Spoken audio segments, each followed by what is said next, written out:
Hey everybody, for all of you who are sick of hearing about back pain, today we're going to have a bit of a rant about knee pain. So it's a very, very common problem that we see in physiotherapy practice. It's a very common problem that presents to general practitioners. And again, we're gonna bust some myths today. So knee pain is very, very common.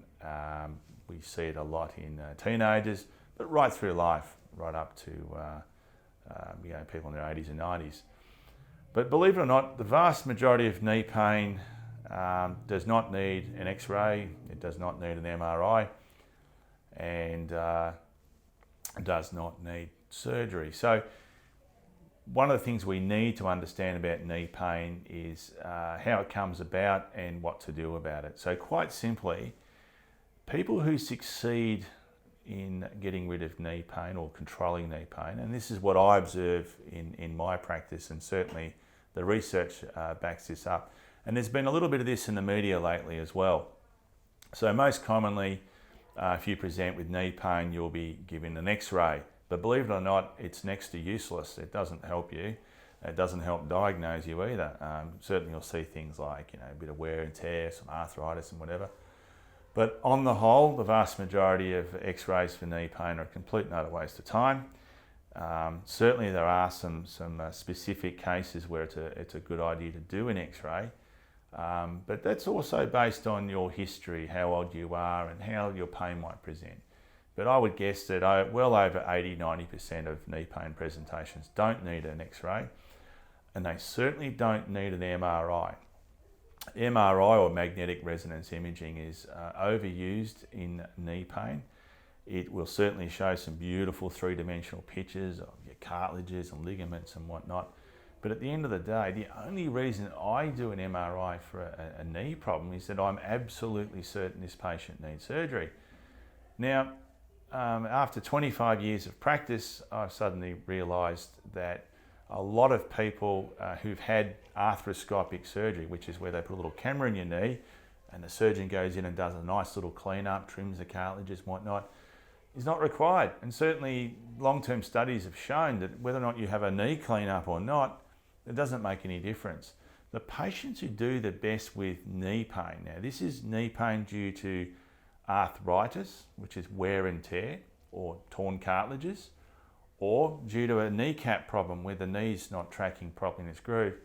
The people who do really, really well are the patients who are taught and actually perform a long-term program of exercises to improve balance, to improve calf strength, quad strength, hamstrings, and hip strength. So people who work on strength and balance, but also work on their aerobic fitness, their overall fitness.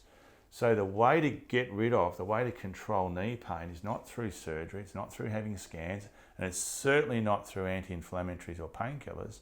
The way to really succeed is to improve your strength, your fitness. Weight loss does help. And getting in the water, swimming, walking in the pool, low impact exercise like cycling. So hopefully you're getting the message that knee pain is about exercise. It's about lifestyle change. It's about fitness. It's about strength and balance and coordination. It's not about expensive, unnecessary scans. Certainly not about medication, and very rarely is it about surgery. Just as a side, we all know about knee reconstructions for athletes, ACL ruptures. We used to tell people that the ACL doesn't regenerate, that you have to have a reconstruction, and that's the only way to get back to sport. Well, what we're noticing today with some recent research is that for some people the ACL does regenerate, and there are a lot of professional athletes getting back to sport without surgery. What they are doing is an intensive physical rehabilitation program. So it's a long-term commitment. It is the most difficult thing about getting rid of knee pain is getting motivated and working at a long-term process. It can take you up to a year or even 2 years to change your knee pain. Okay, so it's not a quick fix. And it is the most challenging thing for a physiotherapist or anyone working with clients with knee pain is engaging and educating and then motivating people to do the things they need to do to take control of their knee pain. So if you'd like to discuss what some people may perceive to be a controversial approach to knee pain, that is a natural approach, I'm very happy to talk to you. We do a free 15-minute telephone consultation, or if you want to come and talk to me in person, we offer a free half-hour discovery session where you can tell your story and we could outline some potential solutions for your knee pain problem. Thanks for watching.